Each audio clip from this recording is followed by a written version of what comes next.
হযরত আবু বকর রাদিয়াল্লাহু আনহুর হাতে যখন প্রথম দিন হযরত ওমর রাদিয়াল্লাহু আনহু এবং সাথী সঙ্গীরা বায়াত গ্রহণ করলেন, পরবর্তী দিন মসজিদে নববীতে সাধারণ বায়াত গ্রহণ করা হলো। এতে সকল মুসলমান অংশ নিলেন।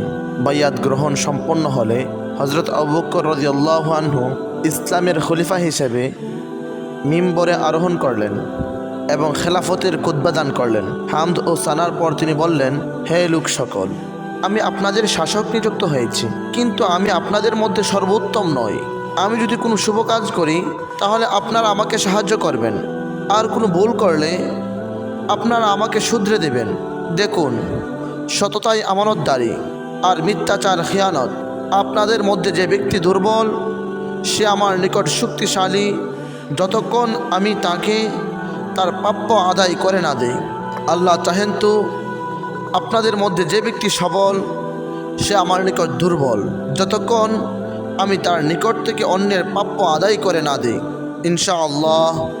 দেখুন, যে জনগোষ্ঠী আল্লাহর রাহে জিহাদ করা ছেড়ে দিয়েছে, আল্লাহ তাদেরকে অপদস্থ করেছেন, এবং যে জনগোষ্ঠীর মধ্যে পাপাচার বিস্তার লাভ করে আল্লাহ তাদের মধ্যে বালা মুসিবত বিস্তৃত করে দেন। দেখুন, আমি যতদিন আল্লাহ ও তার রসুলের আনুগত্য করব, আপনারা আমার আনুগত্য করবেন, এবং আমি যখন আল্লাহ ও তার রসুলের অবদ্ধাচরণ করব তখন আপনারাও আমার আনুগত্য থেকে মুক্ত হয়ে যাবেন। এ খুতবা ছিল একটি বিধিবিদ্ধ আইন। তিনি তার খেলাফতকালে এটিকে সামনে রেখেছিলেন। হযরত আলী রাদিয়াল্লাহু আনহু এর বিরতি। হযরত আলী রাদিয়াল্লাহু আনহু এবং তার পরিবারের কতিপয় সদস্য হযরত আবু বকর সিদ্দিক রাদিয়াল্লাহু আনহু এর হাতে বাইয়াত করতে কিছুটা বিলম্ব করলেন। প্রথমত তারা এই জন্য বাইয়াত করতে পারলেন না, তারা রাসূলুল্লাহ সাল্লাল্লাহু আলাইহি ওয়াসাল্লাম এর আহলে বাইত হওয়ার কারণে তারা রাসূল সাল্লাল্লাহু আলাইহি ওয়াসাল্লামের কাফন দাফনে বিরত ছিলেন। অতঃপর আরেকটি বাধা সৃষ্টি হলো। হযরত ফাতিমাতুজ জোহরা রাদিয়াল্লাহু আনহা এবং হযরত আব্বাস রাদিয়াল্লাহু আনহু রাসূল আকরাম সাল্লাল্লাহু আলাইহি ওয়াসাল্লাম এর পরিত্যক্ত সম্পত্তি থেকে নিজেদের হিস্সা দাবি করলেন, কিন্তু হযরত সিদ্দিক আকবর রাদিয়াল্লাহু আনহু বললেন, আম্বিয়া কেরামের সম্পত্তিতে উত্তরাধিকার চলে না। আমি রাসূলুল্লাহ সাল্লাল্লাহু আলাইহি ওয়াসাল্লামের উক্তি শুনেছি, লা নুরাসু মা তারাকনাহু সাদাকা। আমরা নবীদের মালে মিরাস হয় না, আমরা যা রেখে যাই তা সাদকা হয়ে যায়। নবী রাদিয়াল্লাহু আনহা রাসূল সাল্লাল্লাহু আলাইহি ওয়াসাল্লাম থেকে এই হাদিস শুনেননি। মুনাফিকদের কুটিলতায় মনোমালিন্য হয়ে গেল।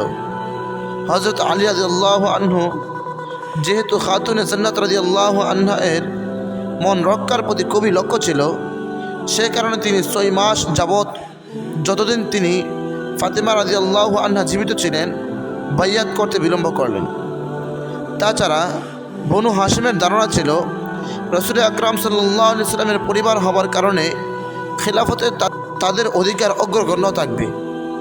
স্বয়ং হযরত আলী রাদিয়াল্লাহু আনহু তাদের সমমনা ছিলেন, কিন্তু যেহেতু এসব মহান ব্যক্তির মধ্যে প্রবৃত্তির তাড়না ছিল না, এই জন্য প্রথমে অসুস্থতার সময়ে হযরত ফাতিমা রাদিয়াল্লাহু আনহার নিকট এসে স্বয়ং হযরত সিদ্দিক রাদিয়াল্লাহু আনহা ক্ষমা প্রার্থনা করলেন, এবং তারপর তার ইন্তেকালের পরে হযরত আলী রাদিয়াল্লাহু আনহু হযরত সিদ্দিক আকবর রাদিয়াল্লাহু আনহুকে ডেকে বললেন, হে সিদ্দিক, আমরা আপনার শ্রেষ্ঠত্বের স্বীকার করি।